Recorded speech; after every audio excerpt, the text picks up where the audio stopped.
Y Media Group, the fastest growing media group in North America.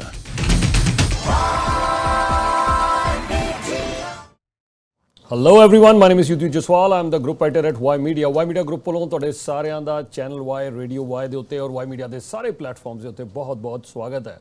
BRICS summit ਵੱਲ ਆਉਂਦੇ ਆ। BRICS summit ਤੋਂ ਪਹਿਲਾਂ ਕੁਝ ਡਿਵੈਲਪਮੈਂਟਸ ਆਲਰੇਡੀ ਹੋ ਰਹੀਆਂ ਨੇ। ਅੱਛਾ, ਬ੍ਰਿਕਸ ਕੀ ਹੈ ਜ਼ਰਾ ਇਹਨੂੰ ਵੀ ਥੋੜਾ ਅੰਡਰਸਟੈਂਡ ਕਰ ਲੈਂਦੇ ਆ। ਬ੍ਰਿਕਸ ਹੈ ਕੀ? ਸਭ ਤੋਂ ਪਹਿਲਾਂ ਜੇ ਅਸੀਂ ਬ੍ਰਿਕਸ ਦੀ ਗੱਲ ਕਰੀਏ, B for Brazil, R for Russia, I for India, C for China. ਇਹਨਾਂ ਨੇ ਸ਼ੁਰੂਆਤ ਕੀਤੀ ਔਰ S ਲੱਗਿਆ ਨਾਲ ਜਦੋਂ ਸਾਊਥ ਅਫਰੀਕਾ ਵੀ ਨਾਲ ਜੁੜ ਗਿਆ। ਠੀਕ ਹੈ, so India, China, Russia, Brazil they are the founder members.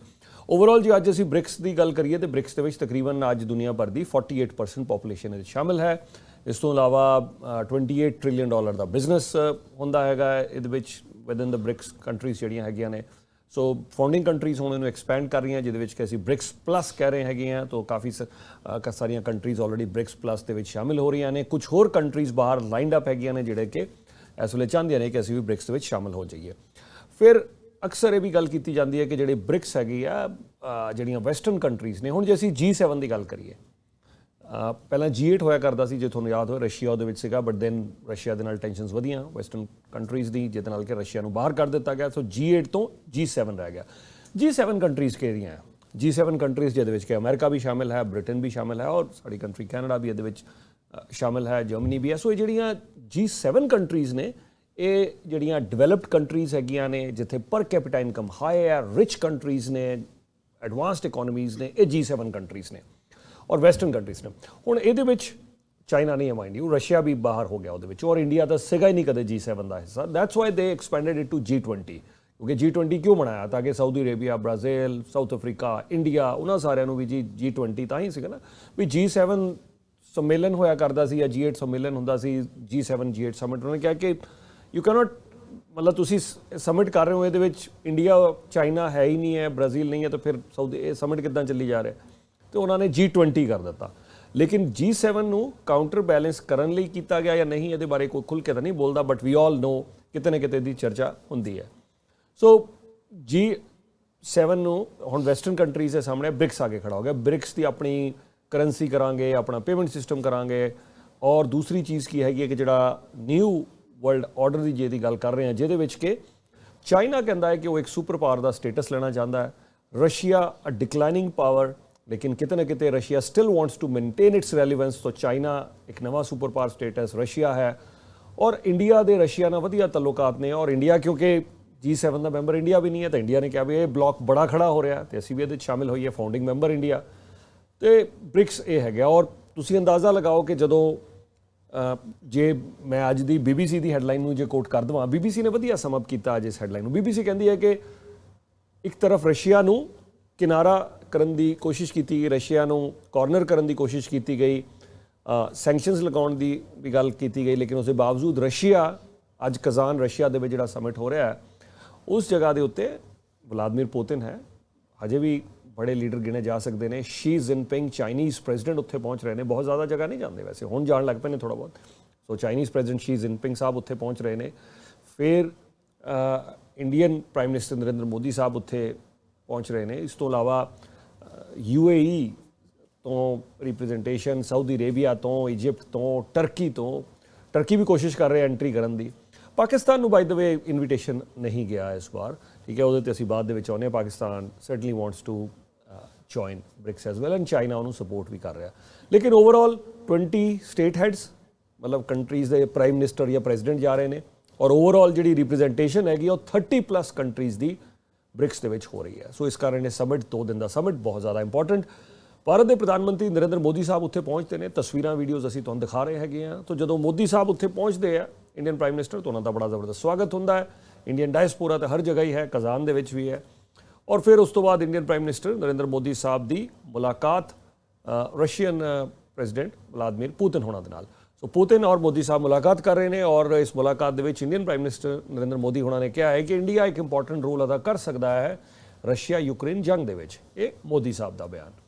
ਔਰ ਇਸ ਤੋਂ ਇਲਾਵਾ ਹੋਰ ਬਹੁਤ ਸਾਰੀਆਂ ਚੀਜ਼ਾਂ ਹੋ ਰਹੀਆਂ। ਬ੍ਰਿਕਸ ਦੇ ਬਾਰੇ ਮੈਂ ਇੱਥੇ ਜ਼ਰੂਰ ਕਹਿ ਦੇਵਾਂ ਕਿ ਹਜੇ ਵੀ ਵੈਸਟਰਨ ਕੰਟਰੀਜ਼ ਦੇਖ ਰਹੀਆਂ ਨੇ ਕਿ ਦੇਖੋ ਤੁਹਾਡੀ ਹਜੇ ਆਪਸ ਕੋਈ ਕਰੰਸੀ ਕਰਨ ਦੀ ਤੁਸੀਂ ਗੱਲ ਕਰੀ ਸੀ, ਐਸੀ ਤਾਂ ਕੋਈ ਗੱਲਬਾਤ ਨਹੀਂ ਹੈ। ਫਿਰ ਇਹ ਵੀ ਗੱਲ ਕੀਤੀ ਜਾ ਰਹੀ ਹੈਗੀ ਹੈ ਕਿ ਕਿਤੇ ਨਾ ਕਿਤੇ ਕਿਆ क्या ਜਿਹੜੀ ਤੁਸੀਂ ਇੱਕ ਸਿਸਟਮ ਕੋਈ ਪੈਰਲਲ ਚਲਾ ਸਕੋਗੇ ਨਹੀਂ ਚਲਾ ਸਕੋਗੇ ਉਹਦੇ ਬਾਰੇ ਵੀ ਗੱਲ ਕੀਤੀ ਜਾ ਰਹੀ ਹੈ ਪਲੱਸ ਇਹ ਵੀ ਗੱਲ ਹੋ ਰਹੀ ਹੈ ਕਿ ਹੋਰ ਕੰਟਰੀਜ਼ ਨੂੰ ਲੈ ਕੇ ਆਉਣਾ ਅੰਦਰ ਕਿ ਨਹੀਂ ਲੈ ਕੇ ਆਉਣਾ ਉਹਦੇ ਬਾਰੇ ਹਰ ਕੰਟਰੀ ਦੇ ਆਪਣੇ ਕਨਫਲਿਕਟਿੰਗ ਵਿਊਜ਼ ਨੇ ਚਾਈਨਾ ਕਦੇ ਚਾਹੁੰਦਾ ਹੈ ਕਿ ਜੀ ਬ੍ਰਿਕਸ ਨੂੰ ਵਧਾਓ ਫੈਲਾਵ ਕਰੋ ਹੋਰ ਕੰਟਰੀਜ਼ ਲੈ ਕੇ ਆਓ ज़्यादा साडा इन्फ्लुएंस ਵਧੇ कदे चाइना सोचता है कि ज़्यादा कंट्रीज़ एवें ना लाइए इन्फ्लुएंस ही ना घट जाए सो उधर भी कोई क्लीयर कट पॉलिसीज़ नहीं हैगी इंडिया जिहड़ा इंडिया भी कहता है कि 2-3 साल बाद ही लैके आया करो हर साल ही 2-4 कंट्रीज़ नूं एंटर कराउण लग पे हरेक दा अपना एजेंडा लैके इत्थे पहुँच जाणगे लोग सो इंडिया और दूसरी चीज़ है इंडिया भी नहीं चाहता कि जिहदा किते US दे नाल टकराव होवे वो कंट्री आके इत्थे बैठ के अपना एजेंडा US के खिलाफ ड्राइव करे Iran by the way is also member so Iran बहुत सारिया कंट्रीज जिस तरह चाइना है रशिया है ईरान है वो US के खिलाफ ने सो इंडिया के संबंध US के नाल भी है सो इंडिया नहीं चाहेगा कि मैं असी US के नाल जिहड़े अपने संबंध आ वो खराब करिए सो और इस ब्रिक्स समिट तो पहला कुछ डिवेलपमेंट्स हुई हैं वो भी तुहाडे नाल शेयर कर दिंदे आ ब्रिक्स समिट तो पहला इंडिया और चाइना ने दोनों ने ऐलान किया पहला इंडिया की मिनिस्ट्री ऑफ एक्सटर्नल अफेयर्स वालों गल कही गई और फिर चाइना की फॉरेन मिनिस्ट्री ने भी ऐलान कर दिता कि India and China they have solve their border disputes so ये बड़ी इंपॉर्टेंट डिवेलपमेंट हुई है सो इंडिया और चाइना ने अपने बॉर्डर डिस्प्यूट्स जोड़े वो सॉल्व कर ले जो तुहानूं याद होए तो गलवान वैली दे विच आपस विच लड़ाई हुई सी सो लड़ाई तो बाद इंडिया ने बहुत सारिया सैंक्शनस लगा दित्तियां चाइना के उत्ते बट तकरीबन 4 साल दी सैंक्शनस तो बाद चाइना की तो प्रॉब्लम आई क्योंकि China one of the biggest trading partners China actually India की गल करिए तो second largest trading partner India का चाइना है नंबर 1 ट्रेडिंग पार्टनर इंडिया का जोड़ा वो US है सो चाइना तो ट्रबल आई इंडियन कंपनीज ने भी कहा कि सानू ट्रबल आ रही है चाइना तो देखो जे किसी ने मशीनरी लगानी है कुछ करना है तो उधरों चाइना तो ईजीली इंपोर्ट हो जाता है सारा कुछ सो ये सारिया चीज़ां जिहड़ियां हैगियां ने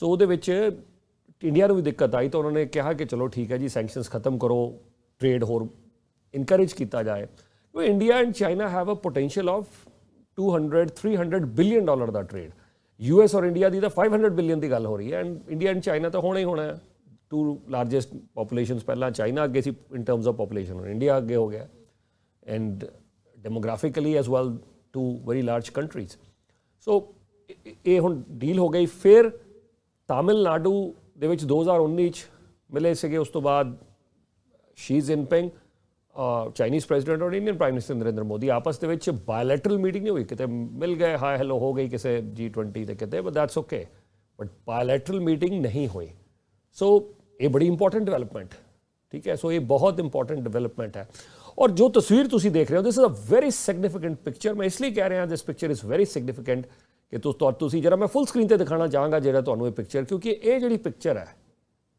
तुसी अंदाज़ा लगाओ कि ये पिक्चर की रिप्रेजेंटेशन कर रही है 3 बहुत बड़ियां पावर्स तिन्ना कोल न्यूक्लीयर वैपन्स ने तिन्ना कोल 3 बहुत बड़ियां powers Russia India and China तिन्ना दे हत्थ मिलाए हुए ने और मोदी साहब विच खड़े ने ये पिक्चर दे विच तिन्ना कोल न्यूक्लीयर वैपन्स ने 3 बहुत बड़ियां पावर्स ने और 2 तो इकनॉमिक पावर्स बहुत स्ट्रोंग ने और रशिया काफ़ी ज़्यादा रशिया का जो 50% तुसी एक्सपोर्ट ले लो पिक्चर साइड के उत्ते लगी रहेगी पिक्चर तुसी देखते रहो गल मैं करता रहांगा रशिया का तकरीबन 50% एक्सपोर्ट ऑफकोर्स अराउंड 30-32% के आस पास चाइना को जाता है चाइना को काफ़ी ज़्यादा जाता है इंडिया उस तो अद्धा एक्सपोर्ट है लेकिन after China the major export उन्होंने इंडिया है तो तकरीबन असीं कह सकते हैं 45-50% एक्सपोर्ट रशिया का चाइना और इंडिया के नाल ही है so China is so Russia is benefiting and so is China and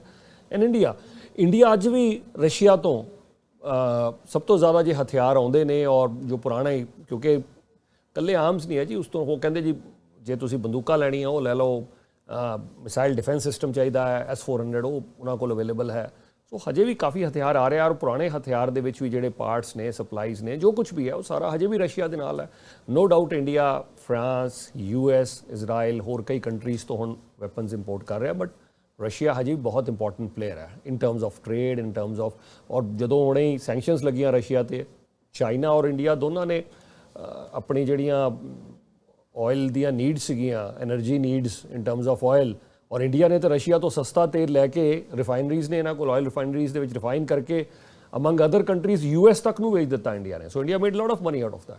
ਸੋ ਔਰ ਆਪਣਾ ਵੀ ਬੈਨੀਫਿਟ ਕੀਤਾ ਇਹਨਾਂ ਨੇ।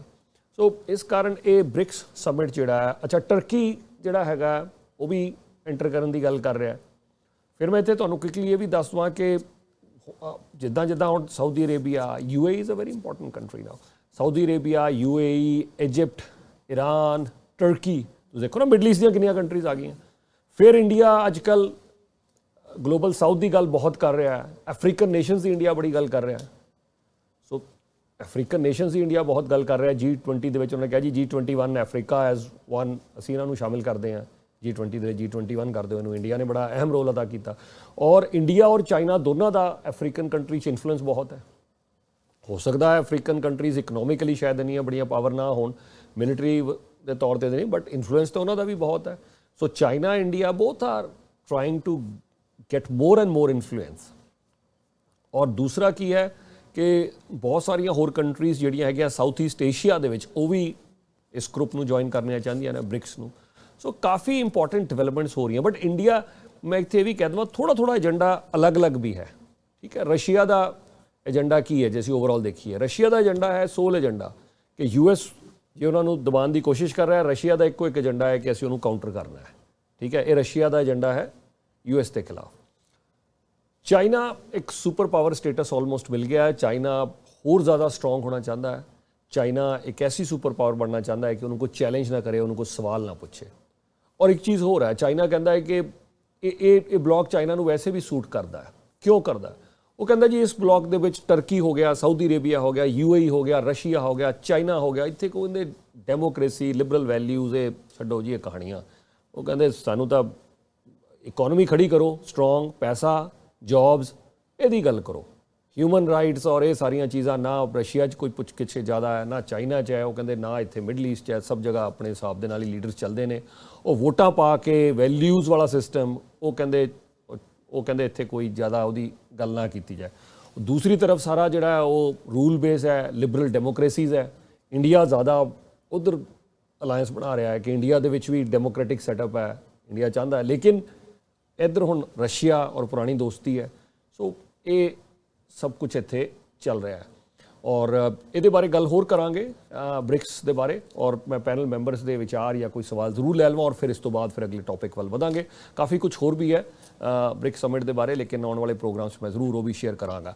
ਤੁਹਾਨੂੰ ਦੁਬਾਰਾ ਦੱਸ ਦਈਏ ਕਿ ਤੁਸੀਂ ਇਹ ਸਾਰੀ ਜਾਣਕਾਰੀ ਜਿਹੜੀ ਲੈਣੀ ਹੋਵੇ ਕਦੇ ਵੀ ਚੈਨਲ ਵਾਈ ਤੁਸੀਂ ਮਿਸ ਨਾ ਕਰਿਆ ਕਰੋ। ਚੈਨਲ ਵਾਈ ਦੇ ਉੱਤੇ ਰੋਜ਼ਾਨਾ ਸ਼ਾਮ 7:30 ਵਜੇ ਸਾਡੇ ਸ਼ੋਜ਼ ਹੁੰਦੇ ਨੇ, ਜਿਹਦੇ ਵਿੱਚ ਕਿ ਅਸੀਂ ਅਲੱਗ-ਅਲੱਗ ਪ੍ਰੋਗਰਾਮ ਦਿੰਦੇ ਹਾਂ। Report on economy, business, sports, community ਦੀ ਖਬਰਾਂ। ਲੇਕਿਨ why media foreign policy report ਦੀ ਮੈਨੂੰ ਬੜੀ ਵਧੀਆ ਫੀਡਬੈਕ ਆਉਂਦੀ ਹੈ। ਸੋ ਤੁਸੀਂ ਦੇਖਿਆ ਕਰੋ। ਆ ਚੈਨਲ ਨੰਬਰ ਤੁਹਾਡੇ ਸਾਹਮਣੇ ਆ ਰਹੇ ਨੇ ਸਾਰੇ ਕੈਨੇਡਾ ਦੇ ਵਿੱਚ, ਰੋਜਰਸ, ਬੈਲ, ਟੈਲਸ, ਸਾਰੇ ਨੰਬਰ ਤੁਹਾਡੇ ਸਾਹਮਣੇ ਆ ਰਹੇ ਇਗਨਾਈਟ ਦੇ ਉੱਤੇ। ਇਸ ਤੋਂ ਇਲਾਵਾ ਤੁਸੀਂ ਐਪ ਡਾਊਨਲੋਡ ਜ਼ਰੂਰ ਕਰ ਲਓ। ਕਿਤੇ ਵੀ ਬੈਠੇ ਹੋ ਆਰਾਮ ਦੇ ਨਾਲ ਫੋਨ ਦੇ ਉੱਤੇ ਵਾਈ ਮੀਡੀਆ ਐਪ ਡਾਊਨਲੋਡ ਕਰ ਲਓ। ਵਾਈ ਮੀਡੀਆ ਐਪ ਡਾਊਨਲੋਡ ਕਰ ਲਓ, ਆਰਾਮ ਦੇ ਨਾਲ ਜਿੱਥੇ ਵੀ ਤੁਸੀਂ ਕਿਸੇ ਵੀ ਕੋਨੇ 'ਚ ਬੈਠੇ ਹੋ, ਆਰਾਮ ਦੇ ਨਾਲ ਤੁਸੀਂ ਦੇਖ ਸਕਦੇ ਹੈਗੇ ਹੋ ਵਾਈ ਮੀਡੀਆ ਐਪ ਦੇ ਜ਼ਰੀਏ। ਉੱਥੇ ਚੈਨਲ ਵਾਈ ਦੇਖ ਸਕਦੇ ਹੋ, Y+ ਸਾਡਾ 24/7 ਆਲ ਇੰਗਲਿਸ਼। ਉੱਥੇ ਰੇਡੀਓ ਵਾਈ, ਰੇਡੀਓ ਸੁਣ ਸਕਦੇ ਹੋ ਤੁਸੀਂ। ਵੈਬਸਾਈਟ ਦਾ ਵੀ ਸਾਡਾ ਉੱਥੇ ਲਿੰਕ ਮੌਜੂਦ ਹੈ। ਸੋ ਵਾਈ ਮੀਡੀਆ ਬੜਾ ਆਸਾਨ ਹੈ। ਵਾਈ ਮੀਡੀਆ ਐਪ ਡਾਊਨਲੋਡ ਕਰ ਲਓ ਫੋਨ ਦੇ ਉੱਤੇ, ਆਈਪੈਡ ਦੇ ਉੱਤੇ, ਲੈਪਟਾਪ ਦੇ ਉੱਤੇ, ਹੋਰ ਕੋਈ ਵੀ ਜੇ ਤੁਸੀਂ ਕਿਸੇ ਵੀ ਤਰ੍ਹਾਂ ਦਾ ਗੈਜਟ ਯੂਜ਼ ਕਰ ਰਹੇ ਹੋ ਉੱਤੇ ਆਰਾਮ ਦੇ ਨਾਲ ਡਾਊਨਲੋਡ। ਔਰ ਰੇਡੀਓ ਵੀ ਆਰਾਮ ਦੇ ਨਾਲ ਫਿਰ ਤੁਸੀਂ ਸੁਣ ਸਕਦੇ ਹੋ। ਮੇਰੀ ਜਿਹੜੀ ਹਾਜ਼ਰੀ ਹੁੰਦੀ ਹੈ ਐਜ਼ ਅ ਗਰੁੱਪ ਐਡੀਟਰ, ਹਰ ਰੋਜ਼ ਸਵੇਰੇ ਮੰਡੇ ਟੂ ਫਰਾਈਡੇ ਸਵੇਰੇ 9 ਵਜੇ ਤੋਂ ਲੈ ਕੇ 2 ਵਜੇ ਦੇ ਵਿੱਚ ਮੈਂ ਹੁੰਦਾ 9 AM to 2 PM depending upon the schedule. 9 ਵਜੇ ਤੋਂ ਲੈ ਕੇ 11-12 ਵਜੇ ਤੱਕ ਮੈਂ ਜ਼ਿਆਦਾਤਰ 2-3 ਘੰਟੇ ਹੁੰਦਾ ਹੀ ਹਾਂ ਲਾਈਵ। ਕਦੇ ਮੇਰੇ ਨਾਲ ਦੇ ਬਾਕੀ ਕਾਫੀ ਹੋਸਟ ਹੁੰਦੇ ਨੇ, ਦੇ ਟੇਕ ਕੇਅਰ ਆਫ ਦਾ ਪ੍ਰੋਗਰਾਮ। ਕਦੇ ਮੈਂ 2 ਵਜੇ ਤੱਕ ਪੂਰਾ ਹੁੰਦਾ ਉੱਥੇ। So 9 AM New York and Toronto time, ਇਹ ਸਵੇਰੇ ਅਸੀਂ ਲਾਈਵ ਹੁੰਦੇ ਹਾਂ ਵਾਈ ਮੀਡੀਆ ਲਾਈਵ ਸਵੇਰੇ 9 ਵਜੇ ਤੋਂ ਲੈ ਕੇ ਦੁਪਹਿਰ ਦੇ 2 ਵਜੇ ਤੱਕ। ਔਰ ਨਿਊਯਾਰਕ ਐਂਡ ਟੋਰਾਂਟੋ ਟਾਈਮ ਦੁਬਾਰਾ ਤੁਹਾਨੂੰ ਦੱਸ ਰਹੇ ਹੈਗੇ ਆ ਕਿ ਜਿਹੜਾ ਚੈਨਲ ਵਾਈ ਦੇ ਉੱਤੇ ਅਸੀਂ ਲਾਈਵ ਹੁੰਦੇ ਹਾਂ ਸ਼ਾਮ 7:30 ਵਜੇ ਨਿਊਯਾਰਕ ਐਂਡ ਟੋਰਾਂਟੋ ਟਾਈਮ, 7:30 ਵਜੇ 7:30 PM। ਲੇਕਿਨ ਉਸ ਤੋਂ ਪਹਿਲਾਂ ਤੁਸੀਂ ਦੇਖ ਸਕਦੇ ਹੋ 5 ਵਜੇ ਇੰਡੀਆ ਦੀ ਨਿਊਜ਼ ਆਉਂਦੀ ਹੈ, 5:30 ਇੰਡੀਆ ਦੀ ਹੋਰ ਡਿਟੇਲ ਕਵਰੇਜ ਆਉਂਦੀ ਹੈ। ਫਿਰ ਉਸ ਤੋਂ ਬਾਅਦ 7 ਵਜੇ ਸਾਡੀ ਨਿਊਜ਼ 360 ਦੇਖ ਲਿਆ ਕਰੋ, ਤੁਹਾਨੂੰ ਖਬਰਾਂ ਪਤਾ ਲੱਗ ਜਾਣਗੀਆਂ। ਹੁਣ ਤੇ ਅਸੀਂ ਐਨਾਲਿਸਿਸ ਦੇ ਰਹੇ ਨਾ 7:30 New York and Toronto time.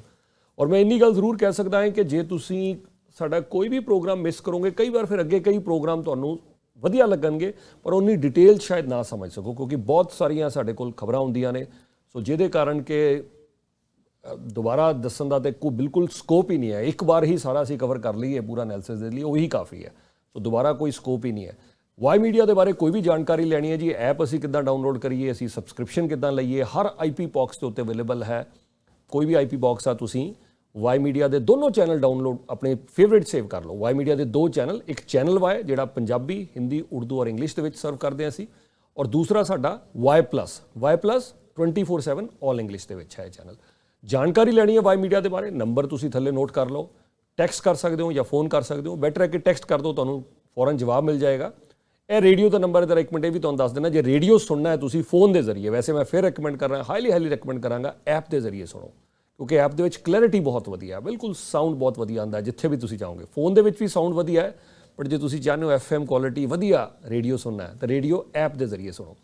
But ਜੇ ਤੁਸੀਂ ਨਹੀਂ ਕਿਤੇ ਆਪਣਾ ਸੋਚਦੇ ਹੋ ਕਿ ਠੀਕ ਹੈ ਮੈਂ ਡਾਟਾ ਨਹੀਂ ਯੂਜ਼ ਕਰਨਾ, ਤੁਸੀਂ ਫੋਨ ਦੇ ਜ਼ਰੀਏ ਸੁਣਨਾ ਚਾਹੁੰਦੇ ਹੋ, ਫੋਨ ਥੱਲੇ ਮੌਜੂਦ ਨੇ। ਰੇਡੀਓ ਤੁਸੀਂ ਫੋਨ ਦੇ ਜ਼ਰੀਏ ਨਾਰਥ ਅਮਰੀਕਾ ਦੇ ਕਿਸੇ ਵੀ ਕੋਨੇ 'ਚ, ਵੈਸੇ ਅੱਜ ਤੇ ਦੁਨੀਆ ਭਰ ਦੇ ਵਿੱਚ ਸੁਣ ਸਕਦੇ ਹੋ ਪਰ ਤੁਹਾਨੂੰ ਕਿਤੇ ਲੌਂਗ ਡਿਸਟੈਂਸ ਨਾ ਪੈ ਜਾਏ। ਸੋ ਕੈਨੇਡਾ ਦੇ ਵਿੱਚ ਅਸੀਂ ਦੱਸ ਦਈਏ ਨੰਬਰ ਹੈ 6479105000 ਔਰ US ਦੇ ਵਿੱਚ 5188011313 ਇਹ ਨੰਬਰ ਹੈਗੇ ਨੇ। ਇਹ ਫੋਨ ਮਿਲਾਓ, ਆਰਾਮ ਦੇ ਨਾਲ ਰੇਡੀਓ ਤੁਸੀਂ ਸਾਡਾ ਸੁਣ ਸਕਦੇ ਹੋ। ਇਸ ਤੋਂ ਇਲਾਵਾ ਮੈਂ ਵਾਈ ਮੀਡੀਆ ਦਾ ਨੰਬਰ ਜ਼ਰੂਰ ਦੇਣਾ ਚਾਹਾਂਗਾ 4164755000 ਇਹ ਨੰਬਰ ਹੈ ਜੀ ਸਾਡਾ। ਟੈਕਸਟ ਕਰ ਸਕਦੇ ਹਾਂ, ਕਾਲ ਕਰ ਸਕਦੇ ਹਾਂ, ਕੋਈ ਵੀ ਤੁਸੀਂ ਜਾਣਕਾਰੀ ਲੈਣੀ ਹੈ 4164755000। Y Media Group, the fastest growing media group in North America.